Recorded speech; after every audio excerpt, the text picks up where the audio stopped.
Thanks, back. Yeah.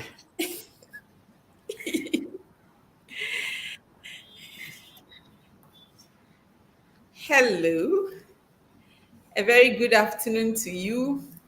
Thank you so much for joining us on Baby Child and Co's Facebook Live session again this afternoon. My name is Dr. Sarah Modri.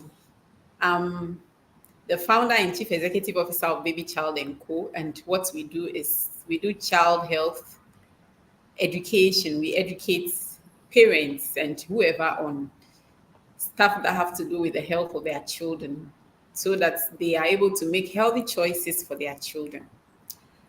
Um, I'm just waiting for a few minutes before I introduce my guests, who you can see already.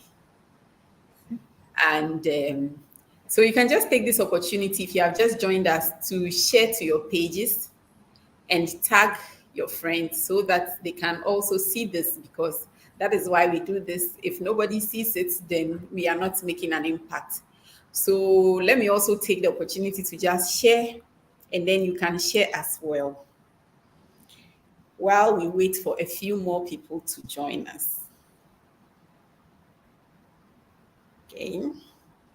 So just in a minute or so, I'm going to introduce my guest to you, and she's going to tell us more appropriately what she does.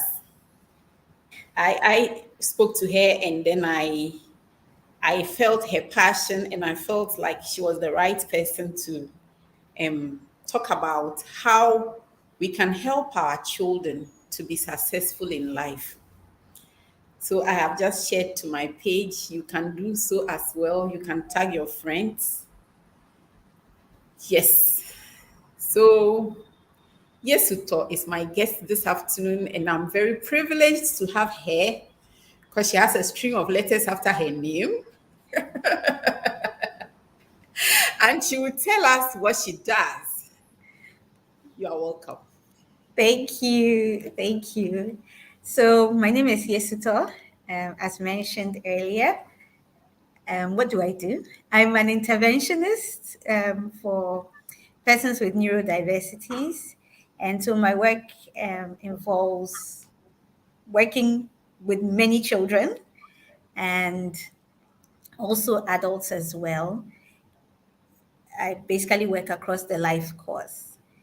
And so, for those who don't know what neurodiversities are, it's basically um, having a brain that processes information differently from the, let me say, typical range of ways in which most people would have their brains process information. So it can be anything from the way things should be done in society to um, inputs that come from the environment, and then things around learning and interacting, communicating with other people. So that's basically what I do.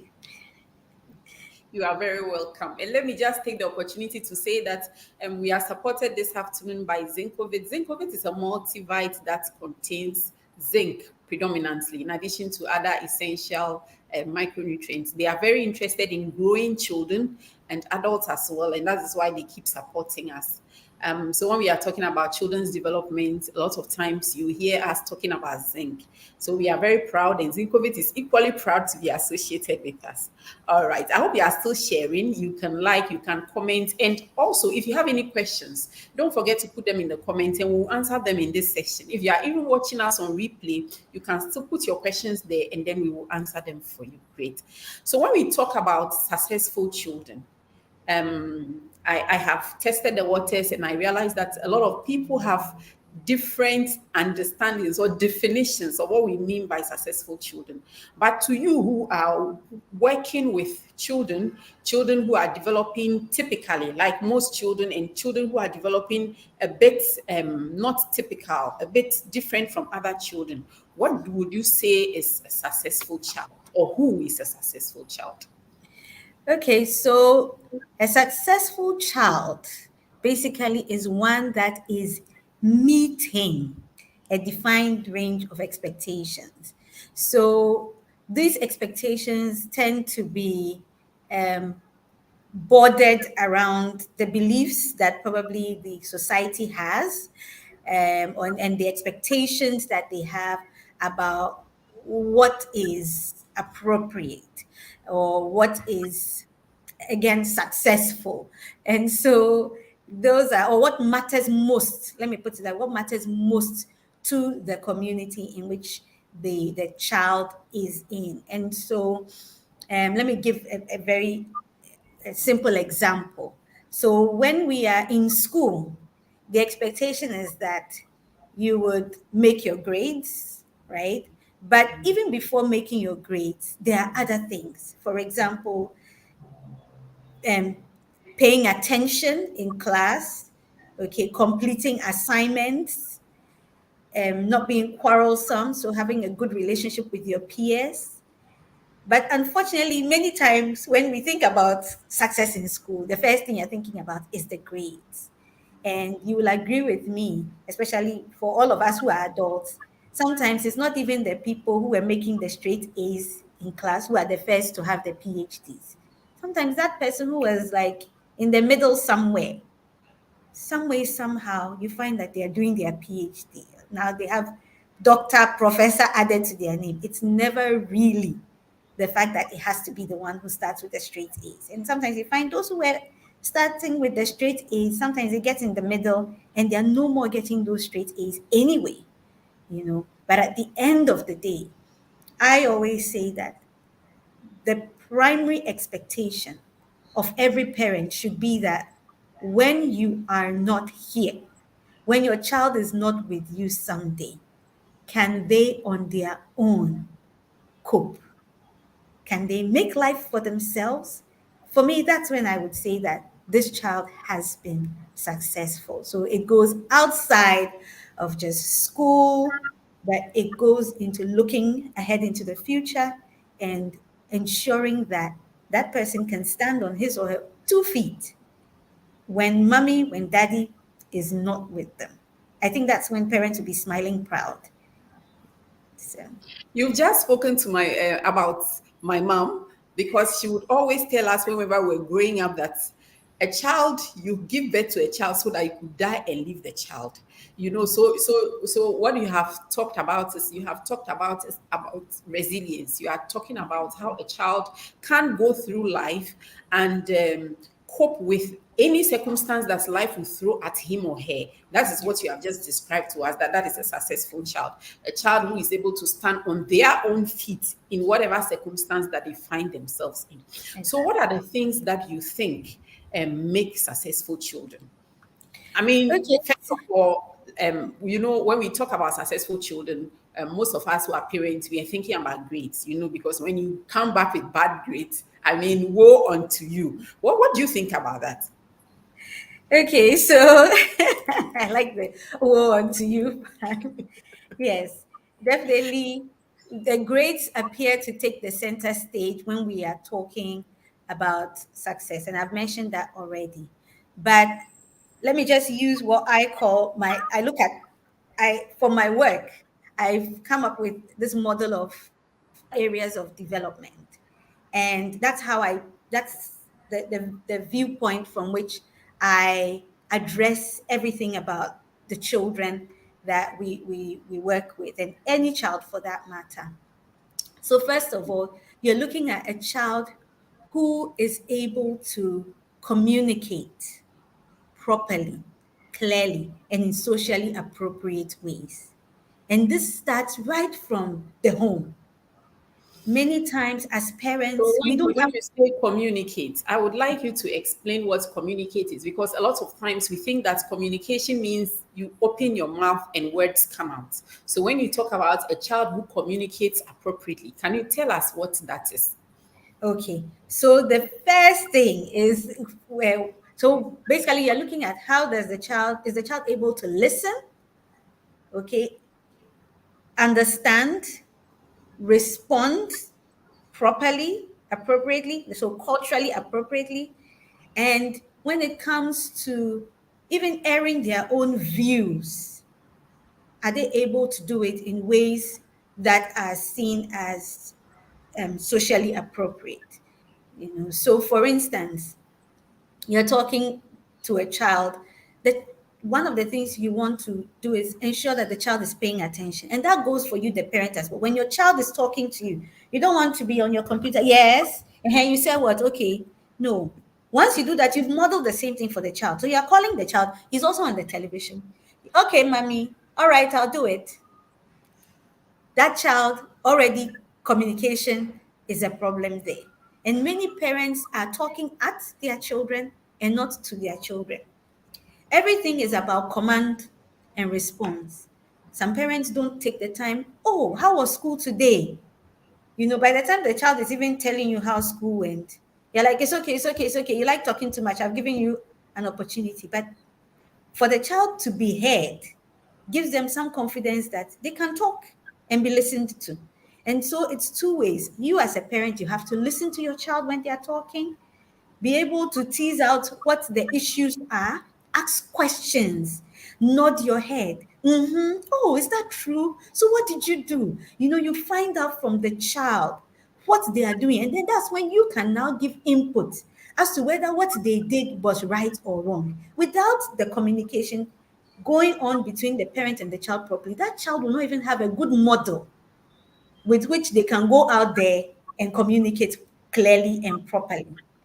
The other thing you also want to look at is issues around play. Many parents don't play with their children, but play is a very important skill.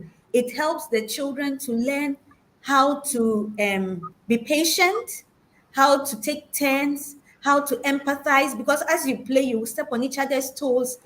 You learn so many social skills through play. You learn what is even appropriate play. Sometimes you find that some children these days find more pleasure in play that will hurt another person. I think that tells us that there's something wrong. The child is not getting a good model of what it means to play.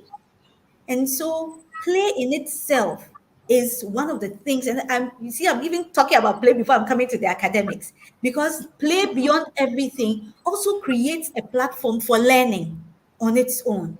So then now I will move to learning. So when When it comes to play, I mean, I have had the chance to interact with so many schools and parents about this play issue. I have even there's an article that I have titled "Playing to Grow" on my blog. Um, I have found that a lot of schools pay so much attention to academics to the detriment of play. I mean, you have children who are in nursery school and they are not allowed to play.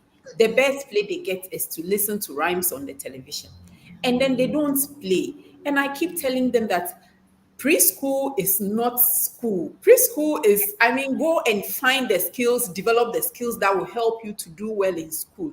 So I think that, I mean, sometimes our preschools, our creches and nurseries, they also need to hear some of these messages, because now you go, I mean, I've heard stories of people who said their children have been repeated in nursery because they can't write. And it's totally defeats the purpose of sending your child to a nursery school, because nursery school is not for you to become, it's not Oxford University, So I think play is something that we cannot overemphasize. Yeah. Play is the job of children. Children were made by God to play. They came to this world to play. And it is the parents or the school's responsibility to find a way of weaving lessons into the play, rather than saying that you should sit down and just straight jackets, be memorizing ABCD or how to write 1, 2, 3. Yeah. So that's play for you. I Exactly. mean, I just Ex- interrupted because I'm really passionate about play. I feel that our Yeah. children are not playing enough, and children should play. Yeah. Exactly. Exactly. So I mean, talking about play, we go on to the issue of hobbies, because really it is in play that we begin to build also what you call the hobbies, because then you begin to find the child's interest. So imagine you are playing, you've played cooking, you've played carpentry, you've played, you've done pretend play around music and all these things. You'll be able to find areas that your child is more interested in. So you see the child become, Mommy, please, today, can we do the cooking game again? You should know that, I mean, that child might be developing a hobby towards cooking, catering, and then you develop it. The other thing is, also when it comes to the hobbies, some people even begin to find, some kind of cognitive liberation around the hobbies that they find themselves in, just because it started out through play. So you can have all these screw toys, small mechanical toys, and then the child is constructing. Before you know it, the child, when they get into like upper primary or nowadays lower primary, where they're talking about mechanics and parts and bolts and nuts and all these things, they would have already seen it in play. So it's not new to them. So now that they are seeing it in the classroom, they can quickly relate to it. And it brings that, cognitive liberation. They are able to quickly absorb the things that they learn. I also talk about chores, and chores are a very important thing. I began to understand the whole thing about um, the way soap lathers, hard water, and soft water because of washing. It was washing that brought to mind what it meant for water to be hard and for water to be soft. So I grew up in a community where we always had water. And then one day we went somewhere to spend holidays, and they had hard water. And this was me. I'm like, Auntie, the water is not lathering. Like it's like the soap is not becoming. Then they said because the water is hard. So when I met those concepts of hard water and soft water in class 6, I could relate to it because I had done this chore of washing. And in that, I had experienced what it meant for water to be hard and for water to be soft. And so chores create that opportunity. Besides that, chores also give the children confidence. I can do something.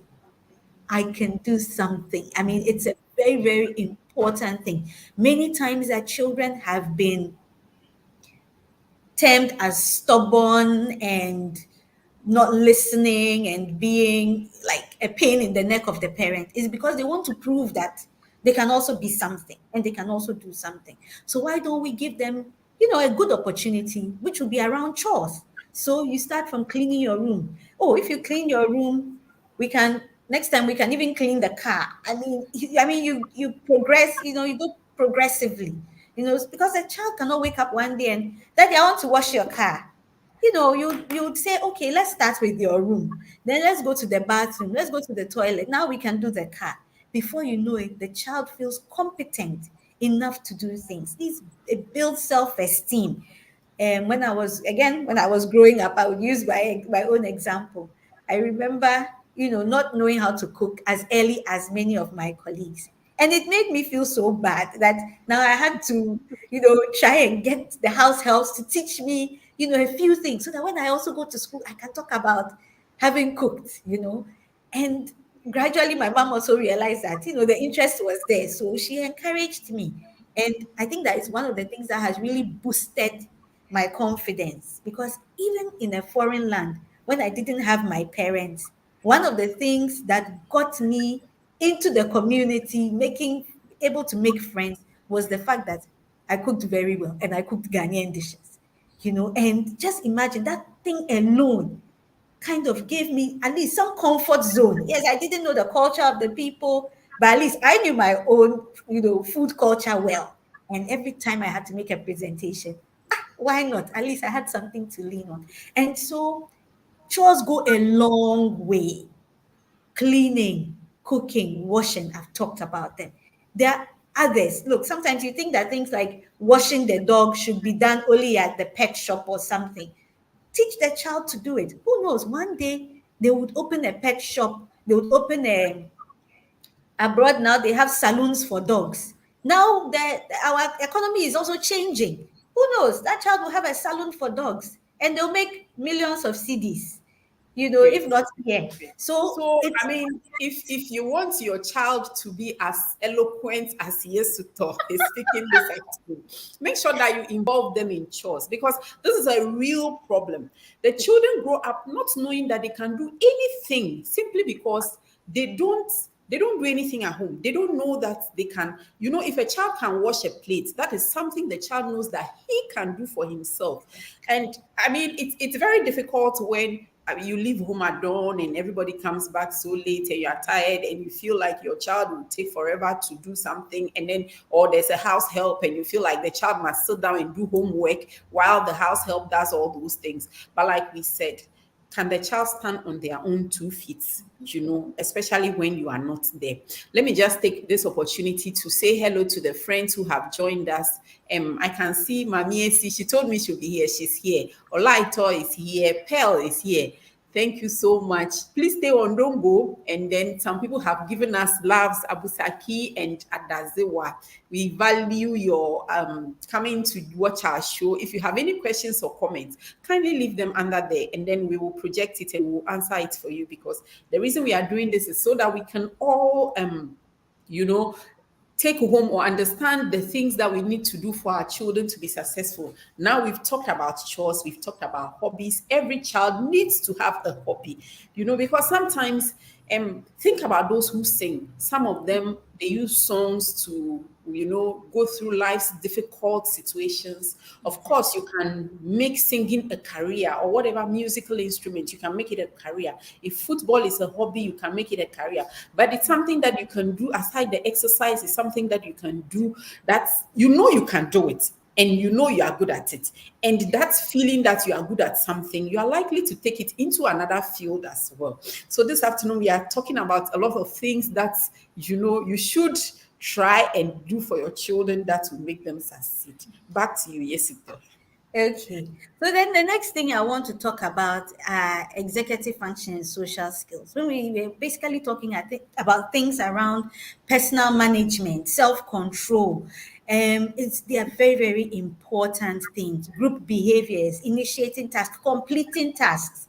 And these things really, I've talked about the chores and all these things. These things all go So to personal management, should we stop bathing our children? I think that from a certain age, you begin to reduce your input when it comes to bathing the child. So, right from the beginning, I say that, so from the time your child can hold a sponge, you also put your hand over hand, and then at least do the arms together, or do the feet together, and then you do the rest of the body. As the child is growing up, you are reducing your input. You say, "Oh, now you do your own hands, then I'll do the back for you. Do your stomach, I'll do your legs for you." Before you know it, now the child is doing their whole body. I was very sad. I met a child who was 7 years old, and they were still bathing him. Like, actually, they were carrying him to the bathroom. No issues. Like, he doesn't have any disability, no issues. And yet they were carrying him to the bathroom. The house help would carry him to the bathroom to bathe him. And I think that was, for me, it was heart wrenching, because the child felt like they have to do this for me, you know. So breaking that was very difficult, but eventually we did. And he himself began to feel good that he can bathe himself. So I think that beyond a certain age, you should just come in and say, "Are you sure you scrubbed your armpit? Well, go and scrub your armpit again." You know. So I think that's what you should do as early as 3, 4 years. Children can start bathing parts of their own body, and you, the parent, you just come in and then finish it off, and they will gradually build that confidence. And so, beyond all of those things, self-control is a very important one. Many times our parents, they do not encourage children to wait. So, "Mommy, I want ice cream." "Okay, don't worry, when we get to the next stop, I'll give it to you." What happened to, "We didn't plan for ice cream today"? I know you said ice cream, but even when you can afford it, don't say that because I was deprived of these things, so I want to give my child everything. The point is that your child, on his own, when you are not there one day, will he be able to afford it? Will he be able to say, oh, today I can't afford it, so let me wait another time? So some people have built a tradition around eating out every Sunday. It is good, but ask yourself, when you can no longer afford it, and I met a child like that. The father had lost his job and they had to relocate from the UK. They moved to Ghana, and she was so disgusted by the fact that there were certain family traditions like eating out, going on holidays that she could no longer do. And she just couldn't understand. And how can my father just lose his job? He must have been so lazy at work. Now that is how they see it, because they've not had the opportunity to learn to be deprived of something, even when the means to have it is there.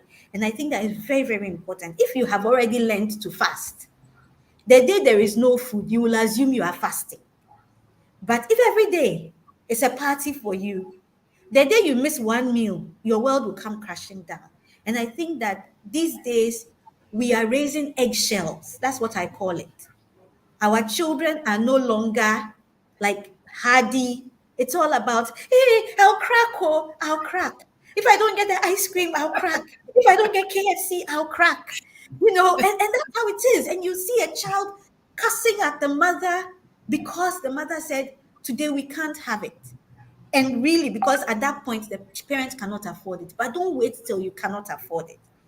Have it as, no, today we will not get it because we are going to eat at home. I have already cooked, and it should be okay. I've already cooked. We are going to eat at home. And so that the child learns that, oh, these things, yes, you can do them once in a while. It shouldn't be an everyday thing. But the necessity, the best thing would be, the more economical version, so that when that child is in a position where they cannot afford to be going out to eat, they would still be able to make their own I food. can And imagine some parents thinking, if I don't buy this for my child is not going to eat. yes, And the let the child child actually let the saying, child I'm not not eat. going to eat because you didn't give me what I wanted. Yes. So And how should we deal with that one? exactly. So for me, I say it's okay if the child misses a meal because of that. It's okay. But you have to put your foot down in the beginning, and gradually they will warm up. Gradually they will warm up to the fact that it doesn't kill them to not have it. So if today we are not having it, we are not having it, and it should be fine. And based on this, let me talk about where you have two parents at home or where you have parents and grandparents. Your voice must be one. You must be on the same page. Nothing like, oh, it's okay, don't mind your mommy, grandma will get it for you. You are destroying the child. Basically, you are trying to tell the child that their parent has no authority over them. Grandma has more authority. It's the same with mothers and fathers.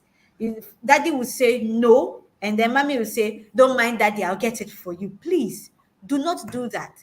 Once you do that, you set your child up for failure, because now when they are in a workplace and maybe their immediate boss says, oh, I'm sorry, but I don't think we can do this, they'll be thinking of how they can bribe the chairman of the organization so that they can have their way.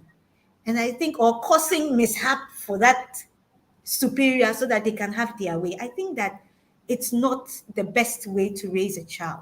Once you put up and that's why you should have policies. So once you set up a rule, it should be followed. So growing up, I know my father, I'd be, Daddy, please, can I go to this place? Then he would say, have you asked your mother? What did she say? So have you asked your mother? What did she say? She said no. He said, okay. So listen to your mother. And I think that's what it should be, because children play parents. They will go, Daddy, can I go out? Daddy will say, okay. Mommy, can I go out? The mommy will say, no. But Daddy said I can go out. And there and then mommy should say, oh, then let's listen to Daddy. At the same time, when it's the other way around, Daddy should say, then let's listen. Because the first word they heard should be what we stand on. If they said, okay, you can go out, when you say, did you explain to him that, if you have concerns, did you explain to him that this, that, please wait, let's talk about this again. And they should not ask permission for things on the spur of the moment. Anything that comes to you on the spur of the moment, please, your answer should be no, because it doesn't give you, the parent, the chance to think through the issues around it. So as a parent, You want to teach your child that just like you cannot go to work and tell your boss, please, tomorrow I can't come to work because I have an engagement to attend. And you knew there was that engagement and you did not ask permission a week, 2 weeks, 3 weeks ahead. And that permission will not be given to you. Why do you give permission to your child on the spur of the moment? So always think about it in the context of even you yourself as an adult. Really, the authority that we sit under as children is still replicated when we become adults. It's replicated even if you are the boss, the state controls you. There are rules to follow. There will always be rules to follow. So when you teach children that they can dodge the rules, they can have their way.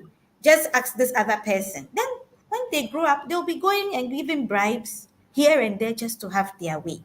And so it's very important. So have a home culture.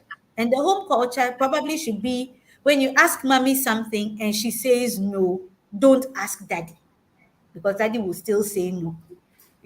And when you are going to ask us for anything, don't tell us the day before. Give us at least 3 days. You see, set those parameters so that the child will know. The other thing I want to add to this is the issue of is the issue of trying to manipulate your own children. Parents, we do that a lot. We manipulate them by telling them lies. And I will give this example. I always give this example. But I entered a nursery and I spent the day there just trying to understand some of the mainstream children. And a child had colored her nails with cutis. I mean, the mother had put cutis, and these are 4-year-olds. So there was cutis on her fingernails.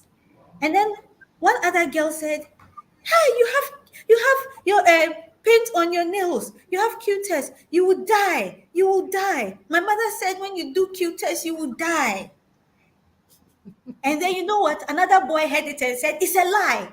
My mother has long yellow nails and she's not." And she hasn't died. So there and then, I looked at the face of this child who was accusing the other one that she would die.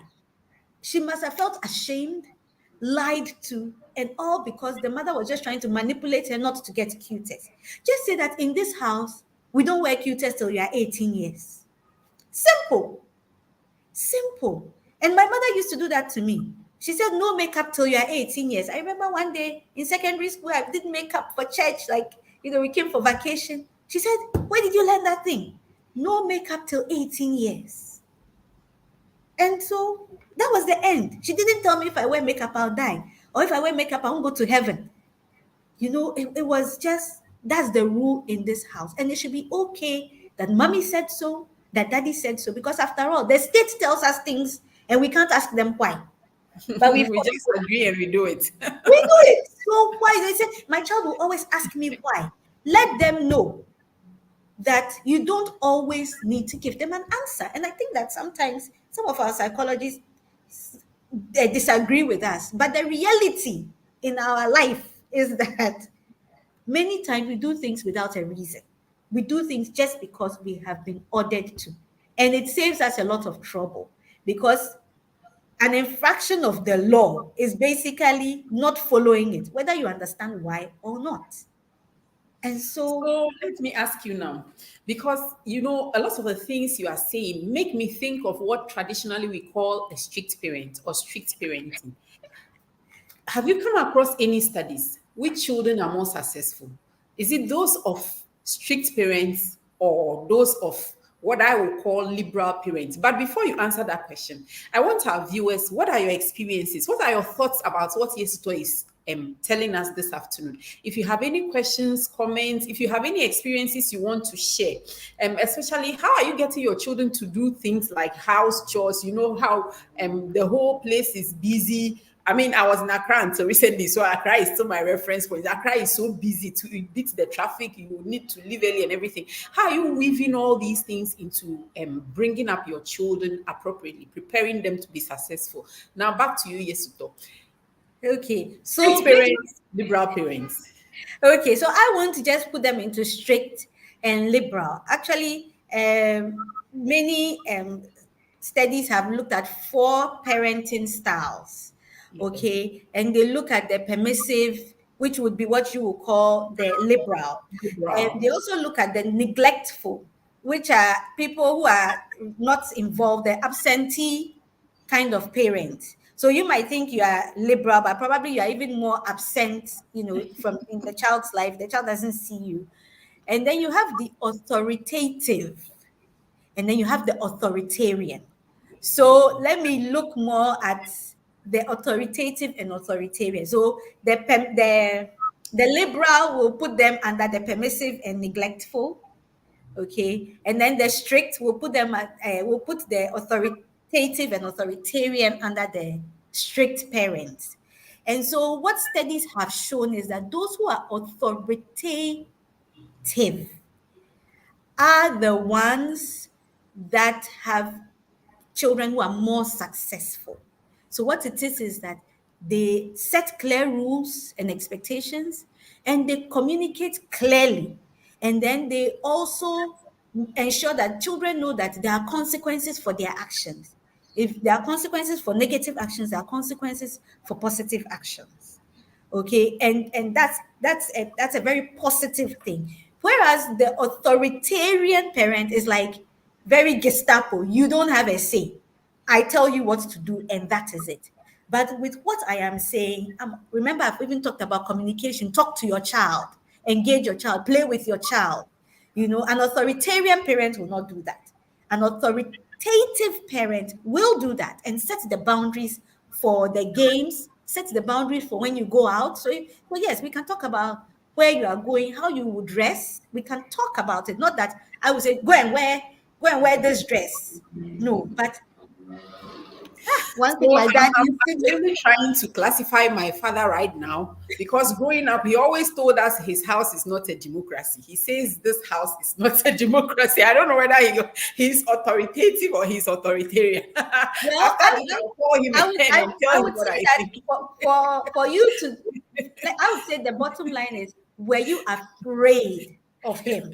Like, as in, was he No, Jaka? never. No. Exactly. So he would be an authoritative parent, but not an authoritarian parent. And that because there are children who are afraid of their parents. Like the minute they see their parents, it's like run, scatter, you know. And so if you are that parent, then no, you're not on the right path. Okay. You want to be authoritative, where what you say must be taken. It doesn't mean there is no opportunity for dialogue. We can dialogue, but in the end, clearly the child must know who is in charge. They don't pay the bills. Do they pay the bills? They don't pay the And bills. actually, when children don't know who is in charge, it's very confusing to them. Extremely Exactly. confusing. It's like Exactly. they just don't know what to do at what time, and they are very confused and all over the place. They are not able to really focus and do stuff. So a lot of interesting discussion going on this afternoon. If you have just joined us, please don't go away. Share to your pages, your friends, tag them, and we are talking about how to bring up your children to be successful. And our definition of successful is, if you are not there tomorrow, will this child feed? Will this child work? Will this child be able to manage a home? That is our definition of success. A lot of emphasis is usually put on how good your grades are, but we all know that in the world out there, it's not only grades that do matter. So that's what we are talking about this afternoon. But if you have any comments, if you have any experiences to share, we would like you to put them in the comment section for us, and then we'll talk about them right now. And even if you are watching us on replay, you can put your questions, you can put your comments there. We'd just like to acknowledge once again zinc of it. Zinc, very important in the brain development, in management of diarrhea, in skin issues, in helping your children to achieve the heights that God made them to achieve. So we thank Zinkovic so much for partnering with us this afternoon. And on the next, let me just say that we said part one. In the next one, which is part two, which is coming in a month, we are going to talk about how you can use nutrition, what your children eat to make them successful. But right now, we are not talking about nutrition. We are talking about what you can do at home, at school for your child to help them to be successful. We really value your comments and your questions, and I'm a bit unhappy that I haven't had any comments or questions or experiences that you have shared so far, kindly do that because we want this to be as lively as possible. And it's about you. So you should be able to share your experiences with us. Yes. Like I was talking about my dad, who always said his house was not a democracy. Of course, we really, I mean, we were it was fun. Home was fun. Now, when I think about home, all I think about is sunshine, nice food, and us laughing and joking and everything. That had a game. He would sit down and then he would ask you what you wanted. I guess now that I think about it, I guess he knew everything we would like. He knew what we would likely choose. So he kept all those things in his cloth. So he had this big cloth that he used to cover himself, and everything was there. And then he will ask you what you want. And when you say what you want, that will sing with you, will sing with you. As soon as the song ended, whatever it was will come out from underneath his cloth. And to us at that age, it was magic. Like it was magic. So we grew up knowing that our dad could do anything in the world. Our dad was the most powerful thing. And that made us believe that we could also do anything that we wanted to do because there was basically nothing that could not do at that age. Like he was everything. Farmer, fisherman, very animals. He was a teacher. He was a businessman. That was everything. And it's instilled that into us that we could do anything we wanted to do. And then he always made us work. You know, Dad was not a stingy person, but I mean, there are certain things you would ask, you won't get. You have to work and then he will pay you. I remember we used to go and pick seeds because he liked planting hedges. So you go and collect the seeds in this tin tomato can. And when it's full, you bring it, then you get 20 pesos. And there are certain things that if you want, you really must work. You add your 20 pesos until you get that amount before you were able to buy it. Anyway, that is just to break the ice. That's the way. And we have a very nice comment here, and then I will read it. That is from Abu Sakina Abi. Says that I perhaps blend the democratic and authoritative parenting. I have two boys, 8 and 4 years. That's not easy, oh. Boys. I want them to be confident, expressive, and smart. I need a balance of these two to shape them. As a guide, we try to live exemplary lives rather than the theoretical talks. Exactly. Yeah. So I mean, what do you say about that? Yes, to talk. Yes. So So I giving was, yeah, more of examples rather than saying exactly. Exactly. So I was going there that be an example. Be an example. You cannot be on the phone. Oh, I've left the house, oh, and your child is listening to you. And at the end of the day, you tell the child is telling lies. The child will be thinking in their mind, but you cry. The other day, you were telling lies. You were saying that you've left the house, you are in traffic. Meanwhile, we were all sitting here in the sitting room, And some people tend to, this is another thing I'm finding in some homes. They talk about like the house help to the children, or they're talking about the house help to their spouse, and the children are there. The children will not have any regard because they are following your example. You haven't shown them the house help any respect, or their auntie any respect. Why should they do the same? Don't say certain things in front of the children, especially about people. Don't talk about people in front of the children. Not when you're on your way to church. Don't, so long as the children are with you, please, you have to be extra careful. What you say, what you do, your reaction to things. Sometimes it's very frustrating. You're a parent, you are driving, somebody crosses you, then bulu bulu kwasia, and then it's all coming out of your mouth. Your child registers it. Then to somebody does something to them, bulu bulu kwasia. Then you say, where did you learn that from? This is the school you are going to. It's not the school. They heard it when you did it in traffic. And so we have to be an example to our children. Be an example when you talk about, I know that these days parents are working so hard, but I think that at least you waking up early and encouraging the children to wake up, get dressed, it's an example for them to also follow. I'm sorry, but I think that when we have children, it's no longer about us, dear parent. It's now about the child. Yes, they'll say you must have time for yourself, but you need to be very calculated because the children are watching you. One day, just a few weeks ago, my father said something. I was stepping out of the house. We're going for a family wedding. And Quickly, I cooked. I cooked, for my home and everything. And then he mentioned that, hey, it's like the two of you, like me and my mom. He's like, you two, your mom too, she cooked before she left the house. So everybody's making sure, like mother, like daughter, everybody's making sure that their home is intact. There is food before they are leaving. That was the example I saw. My mother would make sure that there is food at home before she left for any program so that none of us will be hungry. And so even when I come back late, I know there is food. I would go and I would go and eat that food. If my husband came home, he would have food. If I had visitors, impromptu, there will be food in my house. And I think that's an example I saw. And so I have picked it up. So let's be an example. At the same time, there's one thing I want to also emphasize: affirm your children. We do not affirm our children. The child does something, affirm your child. Many people are walking around and they have low self-esteem because people have not affirmed them. My father used to tell me every morning, I'm beautiful. He would tell me, hey, you're looking good. Oh, hey, see the way you have dressed. Hey, you're looking nice. Every time. My mother, hey, like every time there was that kind of affirmation, you know. So I didn't, I mean, I'm short. I'm a very short lady, in stature. I'm very short. And you know how sometimes in school you can be teased because of your height. Yeah. At a point, it was getting to me, but the way my dad started talking to me, oh, as for the shortness that is in our family, oh, your grandma, you will not grow old. Oh, don't worry. You're short. They never used it as look at her short self. So You now know, that you have talked about affirmation, it brings to mind an article I read a few weeks ago when I was preparing to write something about um, when you give tasks to children. So let's say you are running with your child. mhm, Should you let your child win? We know that as an adult, you will run faster than your child.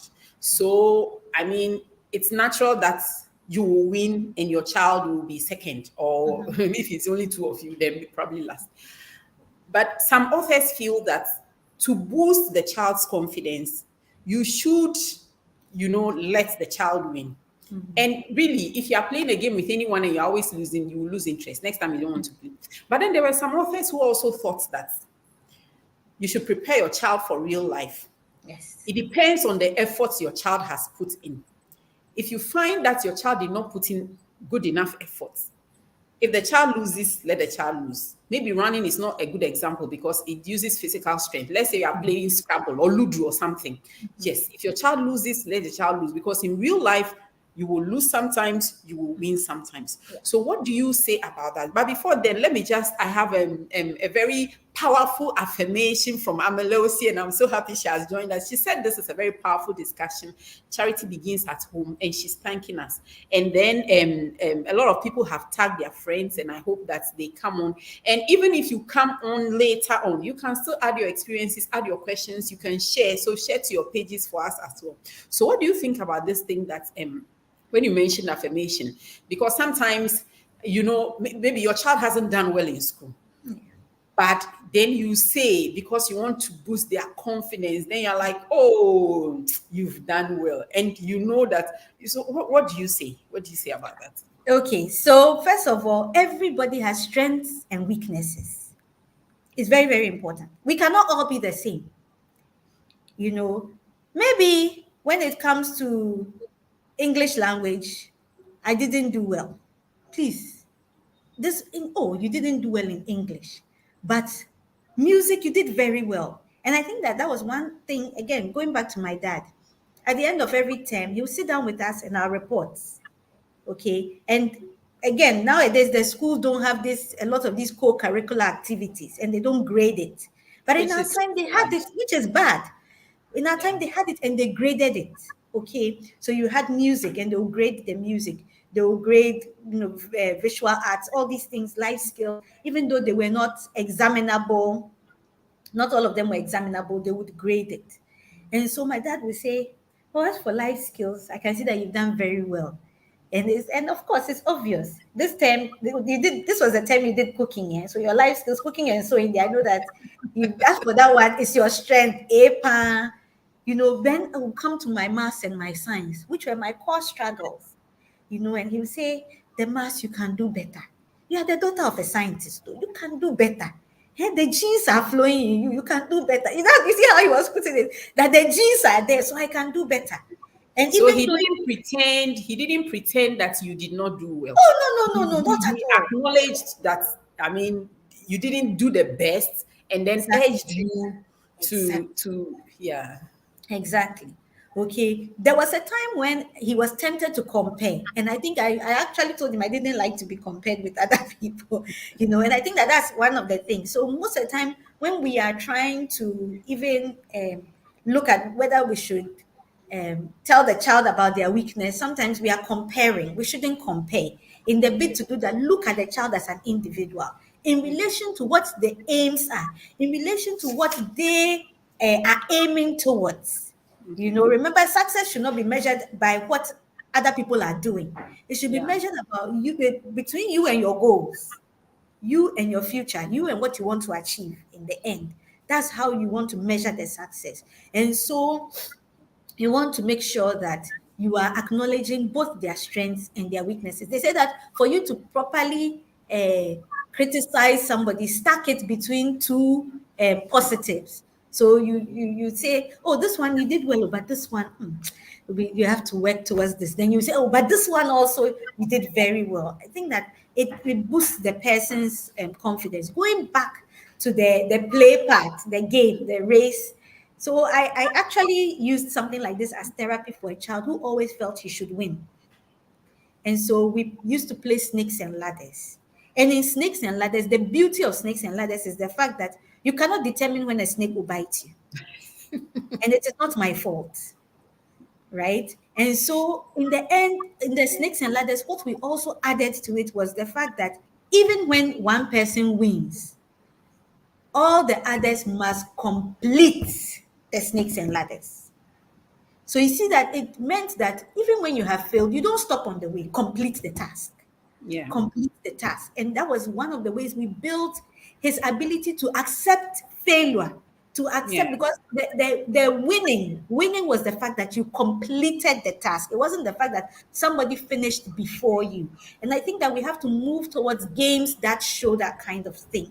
That when you are running a race, even with other people, you still have to complete the task. You see that even in athletics, when runners are running, they don't stop because the first three people have crossed the line. If there are 12 runners or eight runners, they will all try to cross the line Yeah. because success is having ended the race. Yeah. Whether you came first, Olaito has made a comment about what we were talking about, that when you want to, like when your child brings a report, you start from their strengths and then you go to their weaknesses. And that helps them to know that they are not a total failure. And I exactly, think this is true in real life. A lot of managers use this and then we feel happy to work with them. When I exactly, was in Kolebu, one of the consultants I really liked always did this. Anytime something went wrong, she will start by complimenting you on all the good things you have done. Sarah, this, Sarah, that, but this happened, and by the time you get to the this happened, you don't feel as bad about it as well because she has acknowledged that you've tried. So thank you so much, Olaito, for this comment. We start from their strength and then we go on to their weaknesses, and everybody knows that they have a role to play and it builds them up. Yeah, thank you. yeah. Then let me move on to these last two because the time is almost Yeah. 16. Yeah, so apologize. Very, very important. Parents, we make mistakes. You see, if you make it look like you never make a mistake, then your child will also never accept their own mistakes. So, in being an example, I think that accepting your own mistakes and apologizing, let the child hear you apologize. Oh, Kwesi, I'm sorry. I shouted at you, thinking that you were the one who poured the water on the table. I realized that it was Amma who did it. I'm sorry for shouting at you. Let's answer this question. I'm so sorry, but let's answer this question. Senna is asking that, have any of us got beaten by our parents? Does beating help in the upbringing of children? I think this is a very important question that we should ask before we go on. What do you say? Does Okay, beating help in the so upbringing of children? so what do we mean by beating? I think that there are grades of beating. I think a little spank here and there is fine. But I think that we should also look at other ways of other consequences. Okay, I think that beating shouldn't be like our first resort every time, pam, every time, pam. No, there should be a lot of talking to. You should, it should always, it should come after a number of things have come in. So, for instance, I mean, I was caned, and for some So, things I so really does needed beating to help be. in the upbringing of our children? Pardon Does me. beating, does it help? It helps Beating. some children, and that's the thing. Again, know your child. There are some Yeah. children who were never beaten, and they turned out right. They listened. The environment, kind of, there were controls that enabled them to fall in line. Okay, and there were some of us who the controls, we still needed to test our boundaries and try and see how assertive we could be, and so we had to be whipped in line, which I think for me it hasn't turned out bad. Okay, like I said, it depends on, number one, you shouldn't even do it to injure the child. Even the Bible says it, right? You're not doing it to injure the child. And number two, you should have, like I said, you should have gone through like talking to, you should have even set boundaries. You can't cane somebody for what they don't know or beat somebody Yeah, for what they that's the don't thing. know. Sometimes you beat them, they don't even know why you are I don't beating even them. know And that is exactly. wrong. Yeah. Exactly. So I mean, I remember my aunt who used to cane me when we did something wrong. It would be after, like, we would have talked about it. Don't do this. She had set the rules. So when she's coming to give you those two lashes, she'll even go back to the Bible. The fact that you have disobeyed, she'll ask you, so what did you do? They said disobedience. So what was your disobedience? We'll talk about it. Did you know you were disobeying? Yes, I knew. So am I right in caning you? Yes, you are right. It's as simple as that. Like that one, there is no dodging. It's very important. Then community. The first person who beat me, and the only person who beat me when I was growing up, was a teacher. Hmm. And that day, I cried from morning when I was beaten till closing. It was the first time I was beaten in my life. Oh, Truly, right. my parents had never beaten me. And that beating pained me so much because the teacher came and the class was talking. I was Hmm. not talking. I was reading my books, and he beat the whole class. And I think that is what pained me most because I was not Exactly. talking. He was Exactly. the only person who beat me when I was growing up. I still Exactly. remember it. Exactly. No, I and you see, and so that would not be fair, right? And that's why I've said that all these things, you should understand the context. Like I said, it doesn't work for some children, it works for some. And again, you're not beating to injure the child. Yeah. Okay, So you're let's not take beating to injure Camelosi's them. comments. She says that beating has good and has, higher good size, good and higher good size. Some people can just abuse people, yes, and that is wrong. Even in the hospital, people come and their parents have beaten them and they've left skin marks and Yeah, injuries on them. That one, the police have to come in. So some people can just abuse people. I was beaten so much as a child, it almost got me timid, but actually made me very disciplined and assertive. So good sides and some not good sides. Yeah. So she says she's enjoying the topic. She thanks us so much. Yes, and Olaito, I think, is also saying that the beating should be age appropriate. You know, I'm exactly. saying that Exactly. some people will beat you and leave cane marks on you, and that is Mm. abuse. Yes, and she says she's going to add snakes and ladders to her the gifts that she's going to give to her children. Yeah, I think now that you've mentioned it, it's a very good gift that you can give your child so that it helps them Exactly. to learn that they can lose sometimes. Yes. So sorry, where were you before this Yeah, interesting comment came? so I was going to talk about community. And community, I'm going to use two things. Sometimes we forget that at home we are a community. At the same time, when children go out, there's a wider community. We leave children to watch so much TV, they haven't learned how to interact with other people. I think things like television should be monitored, it should be timed. I'm happy that some homes they have a rule. Weekdays, no television. The only thing you watch is the news so that you can be abreast with what is going on. Internet, phone usage, all these things, they have a way of preventing the children from interacting. You go somewhere and the children are on their parents' phones. They are not paying attention to what is going on around them. So they are not learning. social skills. And it's very, very important. Can you imagine that some children, because right from the time they sit in their parents' car till they go to school, they don't know that their way to their school. They don't know the directions to their school. They don't know the landmarks to their school. God forbid, but if there is a kidnapping, how will your child even know their way home? They don't know the community. They don't know the environment because every day they are going to school, they are in the iPad, the head is down. All they hear is pay, pay, pay, pay, then the gate. Oh, we are in school. Oh, we are at home. Please, your phone is like your office. Right now, everything is on it. Your child cannot come and just come to your office desk and then go through the files. So they shouldn't do that to your phone. Put a leash on it. Then, Yeah. also, when it comes to community, language. Language is a very important thing. We are only raising our children in English these days.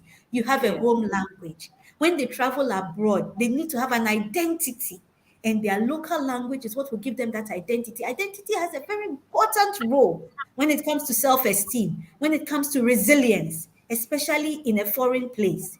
At least you there's something you can hold on to that is yours. Otherwise, you go and there is nothing that is yours. Beyond all of that, when you're able to put all these things together, know that one day when you are not there, one day when your child does not have One day when you are not there. Yeah, great. opportunities, when those opportunities are stripped away, whether by fate or by whatever happens, they would still be able to, grow through the experiences, not have mental, not be at a high risk for mental health uh, issues because they would have learned to cope with various situations. And by all means, they would have a brighter future. They will have more options when So it comes to thank you career. so much, Yesuko, for this very passionate and lively discussion. People are Yeah. still confessing, oh, the language bits. People are confessing. But thank you so much. All too Yeah. soon, it is 5 o'clock. Well, it's 5 o'clock where I am. I'm so sorry. All too soon, an hour has gone by, and what a lively discussion it has been. Very interesting. We've learned about so many things. We've talked about so many things. Even if you are watching us on replay, you can still tag people. You can still share, even if you just joined us. Like I said, we have a second part of this discussion. That one is just going to talk about nutrition, how to use nutrition to make your children successful. That's what we are going to talk about. I'm very, very grateful to Yesuto, who has joined us. She works, I want her to say the name of her organization again, amongst other things. She's schooling and all that, but I want her to say the name of her organization again, and then we close the curtain on this discussion. If you haven't met me before, my name is Dr. Sarah Modi. I'm a pediatrician at Kolebu Teaching Hospital, and currently sub-specializing in pulmonology or respiratory medicine, that's chest, in the University of Cape Town. So right now you are watching me from Cape Town. And I have a blog, babychildandco.com, just talking about these same issues. I have a YouTube channel as well. I've done a video on screen time. That's what we're talking about before we are trying to draw the curtain. I mean, there's so much we can talk about it. Don't just have your children have unlimited access to television, computer, phones. Don't do that. But yes, please tell us again the name of your organization, where we can find you, and then we will draw this to a close. Okay, so my organization is Autism and Intellectual Developmental Differences Interventions Network, AIDEN for short. And Aiden. we are in Accra, yes, in Ashali near East Legon Hills. Okay, so you can put your contact in the comments so that anyone who has challenges and wants to contact you will be able to do that. Thank you so much for joining. Thank you, my lovely people who have joined. I've so enjoyed having you as my audience. I hope that next month we are talking about nutrition, successful children. We are using food. I hope that next month we'll see you again. Thank you. Bye. Bye.